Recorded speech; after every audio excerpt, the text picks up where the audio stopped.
பிஸ்மில்லாஹிர் ரஹ்மானிர் ரஹீம். சூரத்துல் பக்ராவுடைய ஆரம்ப 5 ஆயத்துகள் அது மூமின்களுடைய தன்மைகளை பற்றி பேசியது. பிறகு 6வது ஆயத்து 7வது ஆயத்து அது காஃபிர்களை பற்றி பேசியது. பிறகு அல்லாஹ் ரப்புல் ஆலமீன் முனாஃபிக்குகளை பற்றி பேசக்கூடிய வசனங்களை அல்லாஹ் தஆலா ஆரம்பிக்கிறான். வமினன் நாஸ் மை யகூலு ஆமன்னா பில்லாஹி வ பில் யௌமில் ஆஹிர். மனிதர்களிலே சில பேர் இருக்கிறார்கள், அவர்கள் அல்லாஹ்வையும் மறுமை நாளையும் நாங்கள் நம்பினோம் என்று கூறுகிறார்கள். ஆனால் வமா ஹும் பிமுமினீன், அவர்கள் நம்பிக்கை கொண்டவர்கள் அல்ல. இவ்வாறு கூறி அவர்கள் யுஹாதிஊனல்லாஹ வல்லதீன ஆமனு, அல்லாஹ்வையும் ஈமான் கொண்டவர்களையும் அவர்கள் ஏமாற்ற நினைக்கிறார்கள். ஆனால் வமா யஹ்தஊன இல்லா அன்ஃபுஸஹும், அவர்கள் தங்களை தாங்களே தவிர வேறு யாரையும் அவர்கள் ஏமாற்றுவது இல்லை. தன்னைத்தானே அவர்கள் ஏமாற்றிக் கொள்கிறார்கள். ஆனால் வமா யஷூன், அவர்கள் அதை உணர்ந்து கொள்வது இல்லை என்று அல்லாஹ் தஆலா பேசுகிறான்.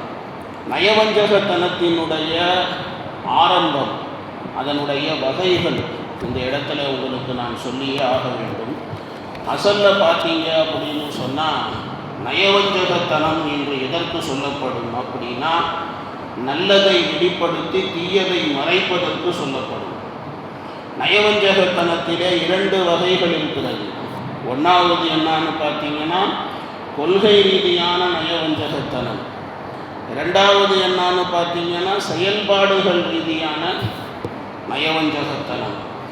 இதில் முதல் வகை நயவஞ்சகத்தனம் இருக்கின்றதே, கொள்கை ரீதியான நயவஞ்சகத்தனம், அது யாரிடத்தில் இருக்கிறதோ அந்த முனாஃபிக், அந்த நயவஞ்சகன், அவன் நிரந்தரமாக நரகத்தில் இருப்பான். 2வது வகை செயல்களிலே நயவஞ்சகத்தனம் காட்டக்கூடியவன், அவன் நிரந்தரமான நரகவாதி என்று சொல்ல முடியாது, ஆனால் அவன் பெரிய குற்றவாளி. இதை பற்றி இன்ஷா அல்லாஹ் எந்த சந்தர்ப்பம் அதற்கு தோதுவாக இருக்குமோ அந்த இடத்துல உங்களுக்கு விளக்கமான முறையில் இதை பற்றி சொல்லப்படும்.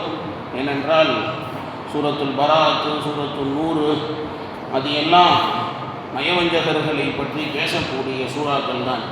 அந்த இடத்துல உங்களுக்கு விளக்கமான முறையில் இதை பற்றி எல்லாம் சொல்லப்படும். இப்னு ஜுரைஜ் ரஹ்மத்துல்லாஹி அலைஹி அவர்கள் சொல்லுகிறார்கள், முனாஃபிக்குடைய சொல்லு அவனுடைய செயலுக்கு மாற்றமானதாக இருக்கும், அவனுடைய உள்ரங்கம் வெளிரங்கத்துக்கு மாற்றமாக இருக்கும், அவனுடைய வருவது போவதற்கு மாற்றமாகவும் அவனுடைய இருப்பது இல்லாமைக்கு மாற்றமானதாகவும் இருக்கும். அவன்தான் நயவஞ்சகன். இந்த நயவஞ்சகத்தனம் அப்படிங்கிறது மக்காவில் இருக்கவே கிடையாது. மக்காவில் இருந்த வரையிலும் மக்காவில் நயவஞ்சகத்தனம் என்பதே கிடையாது. மக்காவில் இருந்து எப்போ போனாங்களோ அதுக்கு அப்புறம்தான் நயவஞ்சகத்தனம் என்பது அது வந்தது. சில பேர் எப்படி இருந்தார்கள் அப்படின்னு சொன்னால், வெளிப்படையாகவே காஃபிர்களினுடைய கட்டாயத்தினால் அவர்கள் காஃபிர்களோடு இருந்தார்கள். ஆனால் உள்ளத்தால் பார்த்தால் அவர்கள் முஸ்லீம்களாக இருந்தார்கள். மக்காவில் பெருமானார் ஸல்லல்லாஹு அலைஹி வஸல்லம் அவர்கள் ஹிஜ்ரத்து செய்து மக்காவை விட்டுவிட்டு மதீனா முனவ்வராவுக்கு நபி அவர்கள் போனபோது, மதீனா முனவ்வராவிலே 2 கோத்திரத்தார்கள் அவர்கள் இஸ்லாத்தை ஏற்றுக்கொண்டு அன்சாரிகளாக ஆனார்கள். அந்த பிரபல்யமான 2 கோத்திரத்தார்கள் தான் அவுஸ் என்ற கோத்திரத்தார்களும் ஹஸ்ரஜ் என்ற கோத்திரத்தார்களும். இந்த 2 கோத்திரத்தார்கள் இஸ்லாத்தை ஏற்றுக்கொண்டு அன்சாரிகளாக ஆனார்கள். அறியாமை காலத்திலே, ஜாஹிலியாவுடைய காலத்திலே எந்த விக்கிரகங்களை வணங்கி கொண்டு இருந்தார்களோ அந்த விக்கிரகங்களை எல்லாம் அவர்கள் விட்டுவிட்டு அவர்கள் இஸ்லாத்தை அவர்கள் ஏற்றுக்கொண்டு கண்ணியவான்களாக அவர்கள் மாறினார்கள். ஆனால் மதீனாவில் இருக்கக்கூடிய யூதர்கள், அவர்களுக்கு இந்த நேமத்து கிடைக்கவில்லை. இல்லா மாஷா அல்லாஹ் ஹஜ்ரத் அப்துல்லாஹ் இப்னு சலாம் ரதியல்லாஹு அன்ஹு அவர்களை தவிர, ஹஜ்ரத் அப்துல்லாஹ் இப்னு சலாம் அவர்கள் ஆரம்பத்தில் அவர்கள் யூத மதத்திலே தான் இருந்தார்கள். அதுக்கப்புறம் பார்த்தீங்க அப்படின்னு சொன்னால் அவர்கள் உண்மையான தீனுல் இஸ்லாத்தை அவர்கள் ஏற்றுக்கொண்டு இஸ்லாத்திற்கு அவர்கள் வந்தார்கள். இவர்கள் இஸ்லாத்தை ஏற்றுக்கொள்ளுகின்ற வரையிலும் கூட முனாஃபிக்குகளுடைய கூட்டம் உருவாகவில்லை, நயவஞ்சகர்களுடைய கூட்டம் உருவாகவில்லை. நபி அவர்கள் என்ன செஞ்சாங்க அப்படின்னு சொன்னால், மதீனாவுக்கு போனதுக்கு அப்புறமேல யூதர்களாகட்டும், அரபுகள் அல்லாத வேறு எந்த கோத்திரங்கள் எல்லாம் இருந்தார்களோ அவங்களை எல்லாம் கூப்பிட்டு ஒரு ஒப்பந்தம் ரெடி பண்ணாங்க. நம்ம எல்லாம் ஒன்றுக்குள்ளார ஒன்றா அண்ணன் தம்பிங்களாக இருப்போம்ப்பா, யாரும் யாருக்கும் எந்த பிரச்சனையும் பண்ணிக்க வேணாம், நமக்கு எதிராக எந்த பிரச்சனை வந்தாலும் நம்ம சேர்ந்து நின்று அந்த பிரச்சனையை நம்ம சரி பண்ணுவோம் அப்படின்னு சொல்லி இப்படி ஒப்பந்தங்கள் போடப்பட்டது. இந்த முனாஃபிக்குகளுடைய கூட்டம் எப்போ உருவானது அப்படின்னு சொன்னால், மதீனாவில் அவுஸ் ஹஸ்ரஜ் இஸ்லாத்தை ஏற்றுக்கொண்டார்கள். மதீனாவில் இந்த அவுஸ் ஹஸ்ரஜ் இல்லாமல் மதீனாவிலே யூதர்களினுடைய 3 கூட்டம் இருந்தது. 3 கோத்திரத்தார்கள், 3 கூட்டம். அதில் ஒரு கூட்டம் யூதர்களுடைய கூட்டத்திலே 3 கூட்டத்திலே ஒரு கூட்டம் பனு கைனகா, 2வது கூட்டம் பனு நதீர், 3வது கூட்டம் பனு குறைதா. இந்த 3 கூட்டத்தார்கள் யூதர்களுடைய கூட்டத்தார்கள். இவங்க மதீனாவில் இருந்தாங்க. இந்த பனு கைனகாங்கிற கூட்டம் இருக்குது, அவங்க ஹஸ்ரஜுங்கிற அந்த கூட்டம் இருக்கிறது, அவங்களோட உறவு முறையிலே இருந்தார்கள். இஸ்லாத்தை ஏற்றுக்கொண்ட அந்த ஹவுஸ் ஹஸ்ரஜ் அப்படின்னு 2 கூட்டம் சொன்னேன்னு, அதில் அந்த ஹஸ்ரஜுங்கிற கூட்டத்தோடு அவர்கள் உறவு முறையில் இருந்தாங்க. மிச்சம் இருக்கக்கூடிய யூதர்களினுடைய அந்த 2 கூட்டம் பனு நதீர், பனு குறைதா, இவங்க 2 பேர் ஹவுஸ் அப்படிங்கிற அந்த கூட்டத்தார்களோடு அவங்க உறவு முறையில் இருந்தார்கள். உறவு முறையில்னு சொன்னால் அவங்க ஒருவருக்கு ஒருவர் உதவி செய்து கொண்டு ஒரு ஊர்க்காரவங்க, அதனால் அந்த மாதிரி இருந்தாங்க. பத்ருடைய யுத்தம் நடந்தது. பத்ருடைய யுத்தத்திலே பர்வர்திகாரே ஆலம் அல்லாஹ் தாலா இருக்கிறானே, தீன்காரர்களுக்கு, இஸ்லாம்காரர்களுக்கு அல்லாஹ் தாலா வெற்றிவால் சூட வைத்தான். முஸ்லிம்களுக்கு வெற்றியை அல்லாஹ் கொடுத்தான். பத்ருடைய யுத்தத்துக்கு பிறகு முஸ்லிம்கள் இருக்கிறார்களே கூட ஆரம்பித்தார்கள், அதிகமாக ஆரம்பித்தார்கள். குஃப்ருடைய வேகம் அது உடைய ஆரம்பித்தது. அப்போ வரையிலும் பார்த்தா கூட முனாஃபிக்குகளுடைய கூட்டம் உருவாகவில்லை. முனாஃபிக்குகளுடைய தலைவன் என்பதாக சொல்லப்படக்கூடிய அப்துல்லாஹ் இப்னு உபை இப்னு சலூல், இந்த அப்துல்லாஹ் இப்னு உபை இப்னு சலூல் இருக்கின்றானே, இவன் அசல்ல பார்த்தீங்க அப்படின்னா ஹஸ்ரஜுடைய கோத்திரத்தை சேர்ந்தவன். இவன் அவுசு கூட்டத்தார்களும் ஹஸ்ரஜ் கூட்டத்தார்களும் இருக்கிறார்களே, நபி அவர்கள் மதீனாவுக்கு செல்லுவதற்கு முன்னால் இந்த 2 கோத்திரத்தார்களும் இந்த அப்துல்லாஹ் இப்னு சலூலை தான் தன்னுடைய தலைவனாக, தனக்கு அரசனாக அவர்கள் நியமிப்பதாக இருந்தார்கள். இவர் தான் நம்முடைய தலைவர், இவர் தான் நமக்கு அரசர் அப்படின்னு நியமிப்பதாக இருந்தார்கள். ஆனால் நபி அவர்கள் மதீனாவுக்கு சென்று அவுஸ் ஹஸ்ரஜ் கூட்டத்தார்கள் இஸ்லாத்தை ஏற்றுக்கொண்டதற்கு அப்புறமேல இந்த அப்துல்லாஹ் இப்னு உபை இப்னு சலூலை அப்படியே விட்டுட்டாங்க. அவனை அப்படியே டீலில் விட்டுட்டாங்க. அவனை தலைவனாக்கணுங்கிற அந்த பேச்சும் இல்லை, அவனை அரசனாக்கணும் அப்படிங்கிற பேச்சும் இல்லை. ஆனால் இவனால் வாயை திறக்க முடியல. அப்துல்லாஹ் இப்னு உபை இப்னு சலூல் இருக்கிறானே, அவனால் வாயை திறக்க முடியல. ஆனால் உள்ளுக்குள்ளார எரியுது, பற்றிக்கிட்டு.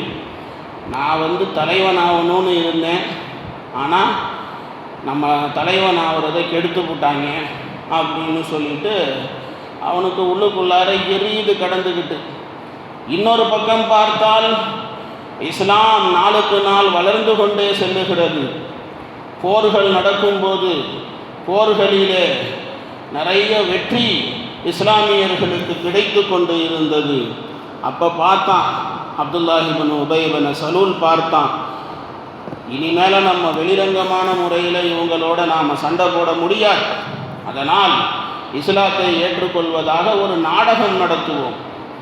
உள்ளுக்குள்ளார காஃபிர், வெளியில் பார்த்தான் அப்படின்னு சொன்னால் இஸ்லாமுடைய போர்வை.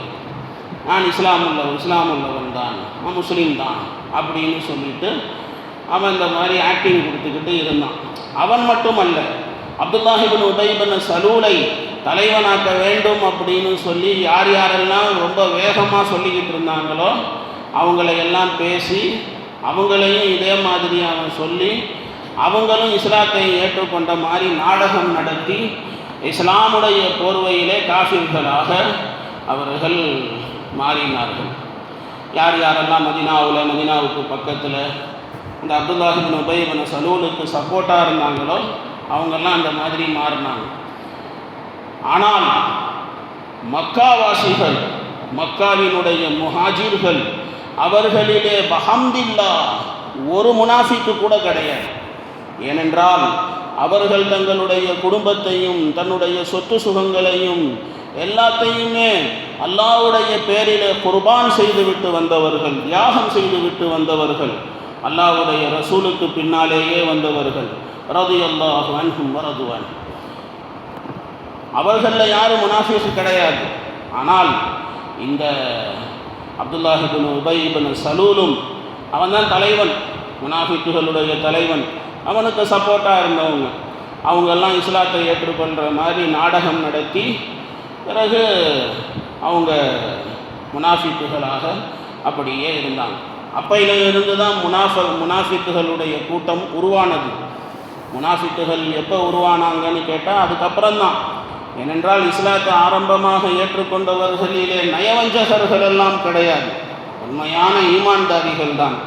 இது எல்லாம் பதவி ஆசையினால் வந்த பிரச்சனைகள். நான் தலைவனாக வேண்டும், இந்த பதவி மோகம் இருக்குதே, மகா மோசமான காசு பைத்தியம், பதவி பைத்தியம். இதெல்லாம் பதவிக்கு சாவறவங்களை பார்த்து நம்மலாம் நினைப்போம், இவங்களுக்கு என்ன தாண்டா இதில் கிடைக்குது, எதுக்கு இப்படி அடிச்சுக்கிறாங்க, எதுக்கு இப்படி சாகுறாங்க. அப்படி தான், அது என்னமோ தெரியல. காலம் தொட்டு காலமாக பல நூற்றாண்டுகளை நாம் கரட்டி பார்த்தா கூட பதவிக்காக வேண்டி என்னென்னமோ செய்தவர்களெல்லாம் இருக்கிறாங்க.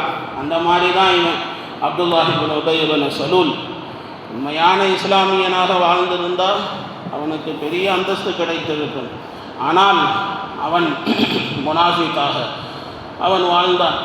அவனை தலைவனாக்கி பின்னால் போனவங்க அவங்களும் முனாஃபிக்குகளாக இருந்தார்கள். இப்படி தான் உருவானுச்சு நயவஞ்சகத்தனம். முனாஃபிக்குகளுடைய கூட்டம் இப்படி தான் உருவானது. இன்னும் சில விளக்கங்கள் சொல்லணும், இன்ஷா அல்லாஹ் நாளைக்கு பார்க்கலாம். சுப்ஹானல்லாஹி வ பிஹம்திஹி சுப்ஹானக்கல்லாஹும்ம வ பிஹம்திக நஷ்ஹது அல்லா இலாஹா இல்லா அன்த நஸ்தக்ஃபிருக.